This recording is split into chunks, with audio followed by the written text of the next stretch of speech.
Hello everyone, कैसे हैं सब लोग? कैसे चल रही है सबकी पढ़ाई? ओके तो सबसे पहले belated happy Diwali to all of you. Okay, सब लोग ने बहुत मजे कर लिए होंगे दिवाली के वेकेशन में। सबको दिवाली में बहुत ज्यादा मजा आया होगा ऐसा। ओके, आई होप ऐसा हुआ और होगा। ऑब्वियसली दिवाली सबके लिए बहुत अच्छा होता है। ओके, अब थोड़ा सा दिवाली के वेकेशन मोड से थोड़ा सा आ जाओ पढ़ाई के मोड में। ओके, सो हम लोग ने स्टार्ट किया था ऑप्टिक्स टॉपिक, तो ऑप्टिक्स टॉपिक हम लोग आज कंटिन्यू करेंगे। ऑलरेडी हम लोग का ऑप्टिक्स पे 2 वीडियो बन चुका है। ओके, और मेरा आज थोड़ा सा तबियत खराब है। ओके, थोड़ा सा लो फील कर रहा हूं, तो हो सके उतनी ज्यादा एनर्जी नहीं होगी, बट मैं ट्राई करूंगा उतना ज्यादा एनर्जी लाने के लिए। ओके, तुम लोग का साथ चाहिए बस, और कुछ नहीं। चलो, so let us start with the topic. Okay, my name is Sanjeev Pandey और स्वागत है आपका अपने प्यारे से चैनल में, खूबसूरत से चैनल में, जेआर ट्यूटोरियल में। सो आज हम लोग बात करेंगे रिफ्रैक्शन की। रिफ्लेक्शन की जो बात है वो हम लोग ने ऑलरेडी इसके पहले वाले चैप्टर में खत्म कर दिया था। आज हम लोग बात करेंगे रिफ्रैक्शन की, कि रिफ्रैक्शन की कहानी कैसे चलती है। Okay, so laws of refraction हम लोग ने लेक्चर नंबर 1 में खत्म कर दिया है। अगर वहां पे अभी तक तुम लोग ने नहीं देखा है तो लेक्चर नंबर 1 देखो और उसके बाद यहां पे जंप करो तो ज्यादा फायदा होगा तुमको। Okay, so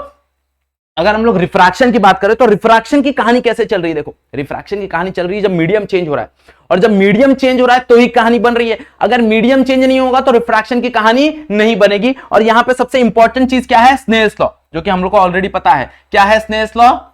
refractive index of second medium with respect to 1 is equals to sine I by sine R. और इसी चीज को हम लोग ऐसे भी लिखते हैं, n2 by n1 is equals to sine I by sine R. हाँ या ना?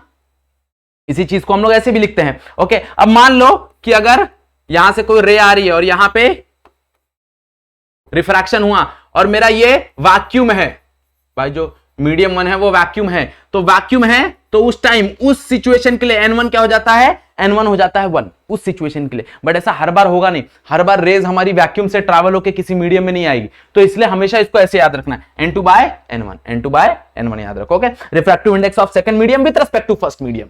क्लियर? बात समझ में आ रहा है एवरीवन? पक्का? ये चीज ऑलरेडी हम लोग ने देखा और यहाँ पे काम आने वाला है, बहुत इंपॉर्टेंट चीज है, इसलिए मैंने ये चीज यहाँ पे डिस्कस किया।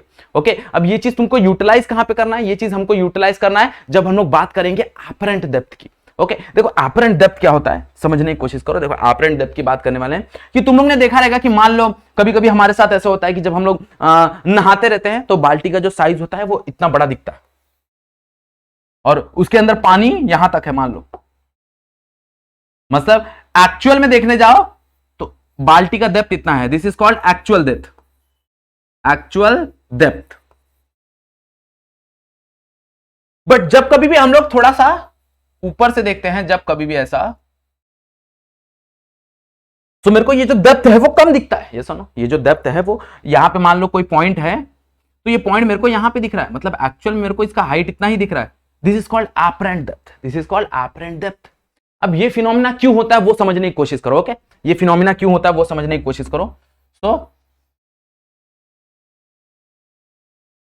यहां पे देखो, मान लो यहां पे हम लोग एक बकेट बना लेते हैं, ऊपर का ये चीज हटा देते हैं। मान लो कि नीचे मैंने कोई बल्ब रखा हुआ है, यहां पे कोई बल्ब रखा हुआ है, कोई सोर्स रखा हुआ है। ओके, अब सोर्स से लाइट कैसे ट्रैवल होके आएगी? देखो जरा, सोर्स से लाइट कुछ ऐसे ट्रैवल होके आएगी, है ना? और यहां पे मीडियम चेंज हो रहा है, since medium is changing, since medium is changing, obvious सी बात है बेंडिंग होगा, है ना? यहां पे मान लो कोई दूसरा मीडियम है, यहां पे मान लो कि भाई मीडियम ये पानी है इसके अंदर, तो ऑब्वियसली बेंडिंग होगा, तो यहां पे देखो बेंडिंग हो जाएगा और मेरी जो रे है वो कुछ ऐसा ट्रैवल करना चालू हो जाएगी, है ना? बट मेरी आंख कभी बिलीव ही नहीं करती। देखो, ह्यूमन आई रिफ्रैक्शन का फिनोमिना क्यों देख पाता मालूम है क्या? क्यों फील कर पाता है ये? क्योंकि ह्यूमन आंख कभी बिलीव नहीं करती कि लाइट बेंड हो सकती है, ऐसा बिलीव ही नहीं करती। तो वो क्या करती है? वो अपने आप यहां पे एक, अपने आप इसके स्ट्रेट लाइन में, इसके स्ट्रेट लाइन में वो क्या कर रही है? एक नया इमेज बना ले रही है यहां पे कहीं, तो यहां कहीं एक नया सोर्स बन गया। बात समझ रहा है? मतलब ये चीज यहां पे आ गए कहीं।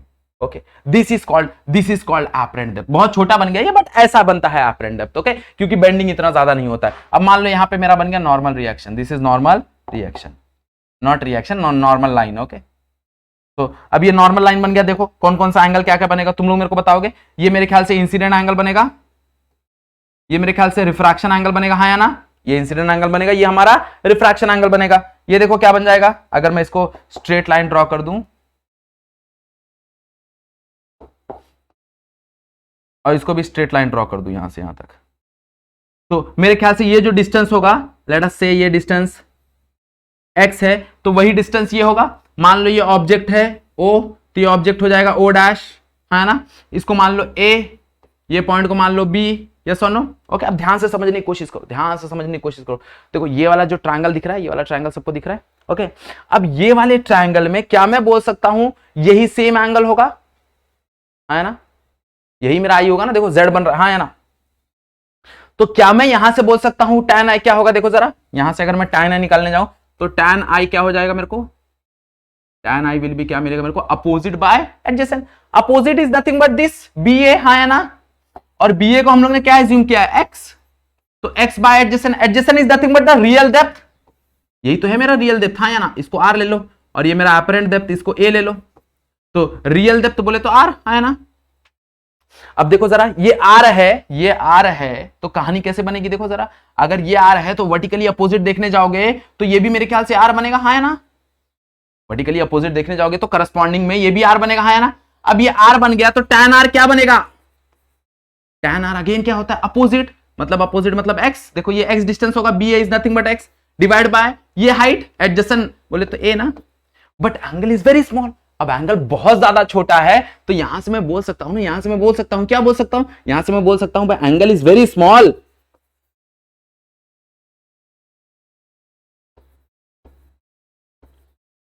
तो कहानी क्या बनेगी, देखो जरा, tan i become i which is equals to x by r, बस ये रेडियन में रहेगा, ये चीज का ध्यान देना।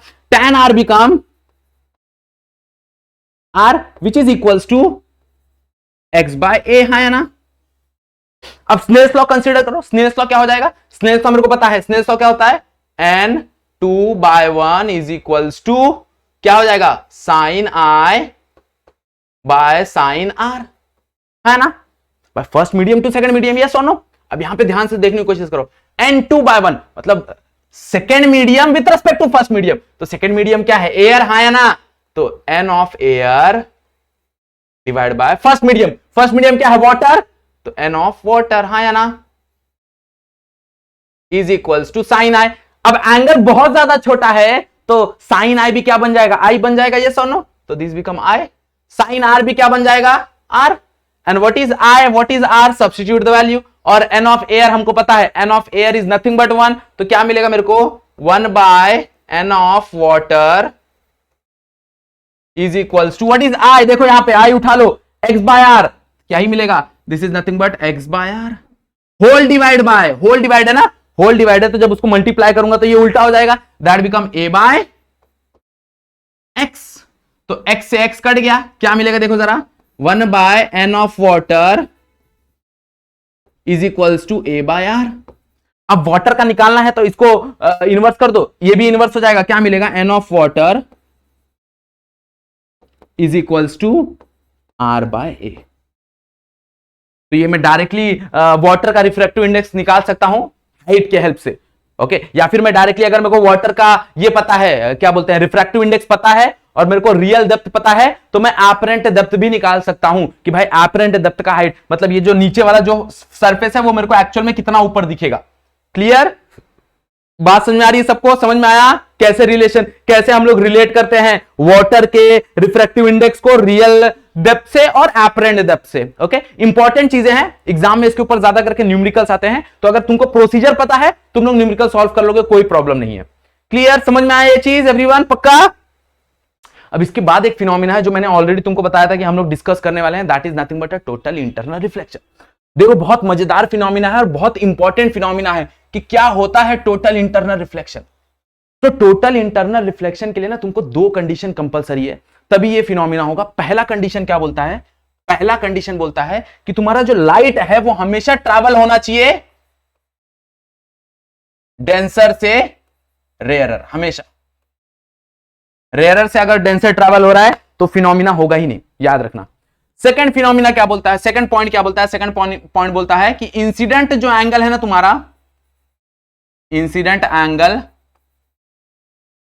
वो ग्रेटर होना चाहिए तुम्हारे क्रिटिकल एंगल से।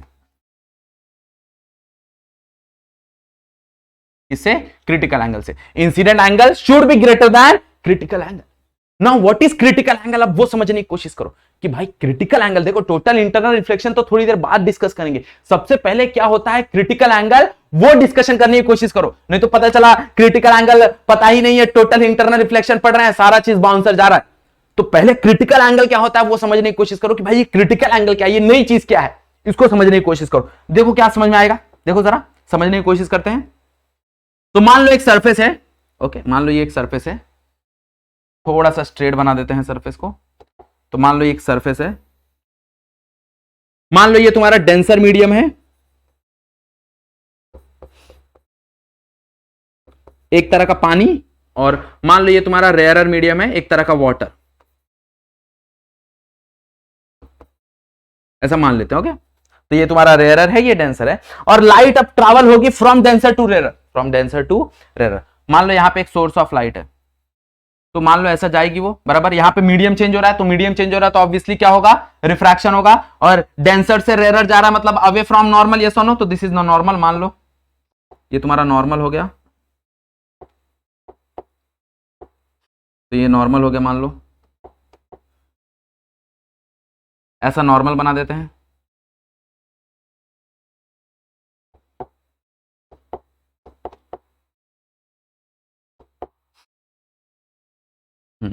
ओके, देखो क्या होगा, अवे फ्रॉम द नॉर्मल मतलब कुछ ऐसा जाएगा, बराबर। अब एक सोर्स यहां पे भी जाएगा, बराबर, एक सोर्स तो यहां पे भी जाने वाला है, अब ये भी अवे फ्रॉम द नॉर्मल होगा, हाँ है ना, और एक सोर्स तो यहां पे भी जाएगा और ये भी अवे फ्रॉम द नॉर्मल होगा।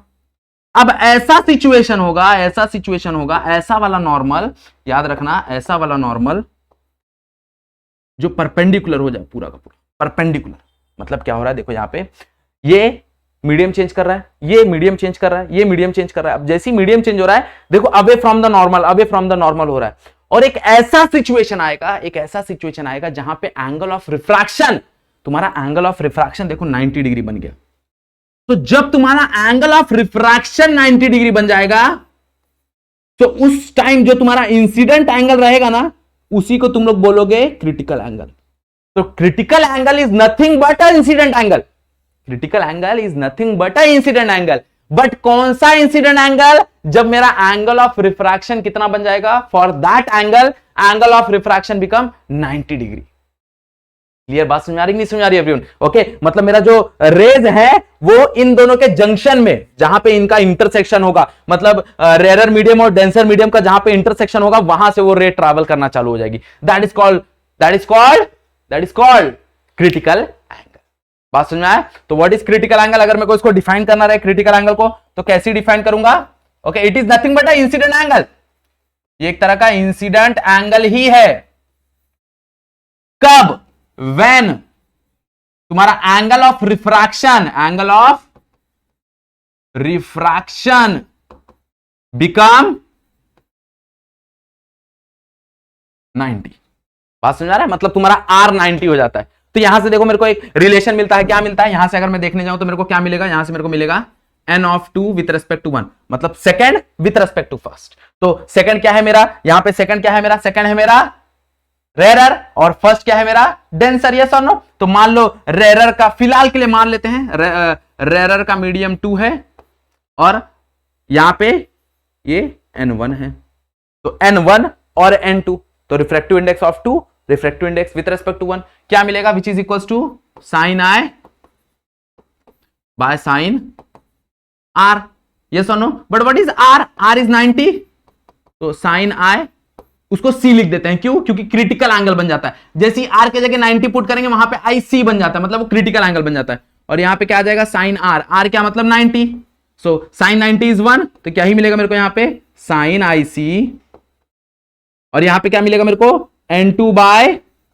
n1, है ना, n2 बाय n1, मतलब second medium with respect to first medium. अब मान लो ये रिलेशन हम लोग हमेशा इस्तेमाल कर सकते हैं, this is always true, but कभी कभी क्या होता है, मेरे को ऑलरेडी गिवन होता है n2 एयर है, अगर एयर है तो n2 क्या बन जाएगा, n2 बन जाएगा 1, और जहां से आ रहा है, मतलब जिस मीडियम से आ रहा है वो मीडियम मेरा n हो जाएगा, that is equals to sine I C. तो ये भी कभी कभी काम आता है हमको।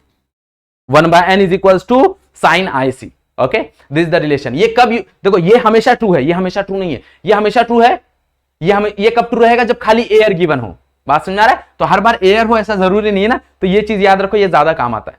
क्लियर, बात समझ में आ गई? अब what is total internal reflection, हम लोग बात करने वाले थे टोटल इंटरनल रिफ्लेक्शन की। तो टोटल इंटरनल रिफ्लेक्शन के लिए दो कहानी कंपलसरी है। देखो, क्रिटिकल एंगल के लिए भी दो कहानी कंपलसरी। डेंसर मीडियम से रेयर मीडियम हो रहा है कि नहीं हो रहा है? भाई ये डेंसर है, डेंसर से रेयर की तरफ रेस ट्रैवल हो रही है, सुनो, मतलब ये फिनोमिना तो ठीक हो गया। अब क्या बोला है, incident angle should be greater than critical angle, मतलब इसके साथ टोटल इंटरनल रिफ्लेक्शन नहीं होगा। बट जैसे इसके नेक्स्ट वाला जो वेव रहेगा, मान लो ये वाला वेव, ये जो वेव रहेगा, ये वेव सारा का सारा वेव कहां हो जाएगा, नीचे की तरफ आ जाएगा, सारा का सारा। मतलब ये रेज पूरी की पूरी जाएगी और टकरा के नीचे की तरफ आ जाएगी, नीचे की तरफ आ जाएगी, मतलब वहां पे टोटल इंटरनल रिफ्लेक्शन हुआ। मतलब सारी की सारी वेव इंटरनली रिफ्लेक्ट हो गई, सारी की सारी वेव क्या हो गई, इंटरनली रिफ्लेक्ट हो गई। बात समझ आएगी नहीं समझ आएगी एवरीवन? पक्का? ओके, इसको बोलते हैं, इसी फिनोमिना को बोलते हैं टोटल इंटरनल रिफ्लेक्शन। मतलब जब कभी भी कोई भी रे या फिर कोई भी वेव ट्रैवल हो, कहां से कहां ट्रैवल हो, ट्रैवल हो फ्रॉम डेंसर टू रेयरर। कहां से ट्रैवल हो, डेंसर से रेयरर की तरफ ट्रैवल हो। तो ये डेंसर से रेयरर की तरफ ट्रैवल हो रही है, चेक। ओके, सेकंड क्या बोला है, सेकंड मेरे को बोला है कि भाई इंसिडेंट एंगल ग्रेटर देन होना चाहिए क्रिटिकल एंगल से। तो मेरे को यहीं पे क्रिटिकल एंगल मिल गया, मतलब इसके नेक्स्ट वाला जो वेव होगा, नेक्स्ट वाला जो रे होगा, वो सारा का सारा रे क्या कर देगा, टोटली इंटरनल रिफ्लेक्टर, मतलब यहां से यहां तक ऐसा ऐसा पूरा रिफ्लेक्ट करते हुए जाएगा। ओके, और ये फिनोमिना कहां पे काम आता है, अगर मैं यूजेस की बात करूं तो सबसे ज्यादा तुमको यूज आता है ऑप्टिकल फाइबर में। तुम लोग ने आजकल सुना रहेगा, बहुत ज्यादा यूज आ रहा है ऑप्टिकल फाइबर के लिए फॉर द डेटा ट्रांसमिशन। हमारा जो नेट चलता है वो भी ऑप्टिकल फाइबर पे ही चलता है, ये सुनो। तो यहां पे क्या होता है, यहां पे दो चीजें होती है इंपॉर्टेंट। ओके, जो सेंटर वाला है that is called core, centre वाले को हम लोग क्या बोलते हैं, कोर। और जो आउटर वाला पार्ट है, ये वाला जो पार्ट है, that is called cladding. Spelling देख लेना। ओके, सो यहां पे जो कोर का रिफ्रैक्टिव इंडेक्स है ना, वो ज्यादा है एज कंपेयर टू क्लैडिंग। और ये कितना छोटा होता है, एक बाल मान लो, एक बाल से और पतला। ओके, ऑप्टिकल फाइबर अगर तुमको देखना है तो एकदम बाल से भी पतला होता है, एकदम पतला होता है।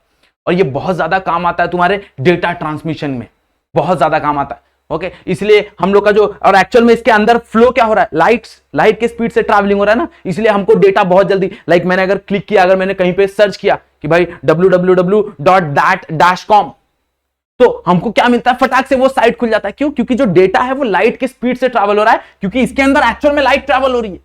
यस और नो? बात समझ आ रहा है, नहीं समझ आ रहा है? अब यहां पे जो कोर है वो तुम्हारा डेंसर मीडियम है, ये डेंसर है, और जो तुम्हारा क्लैडलिंग है ये रेयरर मीडियम है तुम्हारा, तभी फिनोमिना हो पा रहा है। ऐसे बहुत से फिनोमिना, ये तुम्हारा रेयरर है, ऐसे बहुत से एग्जांपल हैं। ओके, टोटल इंटरनल रिफ्लेक्शन बहुत जगह काम आता है। क्लियर, बात समझ में आ गई? बस ध्यान क्या देना है टोटल इंटरनल रिफ्लेक्शन में, तुमको ध्यान ये चीज देना है कि ये दोनों कंडीशंस होने चाहिए। भाई सबसे पहला कंडीशन क्या होना चाहिए कि मेरा जो रे है, मेरा जो लाइट है, वो ऑलवेज ट्रैवल होना चाहिए कहां, डेंसर से रेयरर की तरफ। और इंसिडेंट एंगल जो है, वो इंसिडेंट एंगल हमेशा ग्रेटर होना चाहिए किसके, क्रिटिकल एंगल से। और व्हाट इज क्रिटिकल एंगल, तुमको कहानी पता ही है what is critical angle. Clear, बात समझ में आ गई एवरीवन? पक्का? देखो इंपॉर्टेंट टॉपिक है, एग्जाम में आने वाला टॉपिक है, 2 मार्क का क्वेश्चन है, याद रखना। Clear everyone? पक्का समझ में आ गया सबको? ओके, चलो।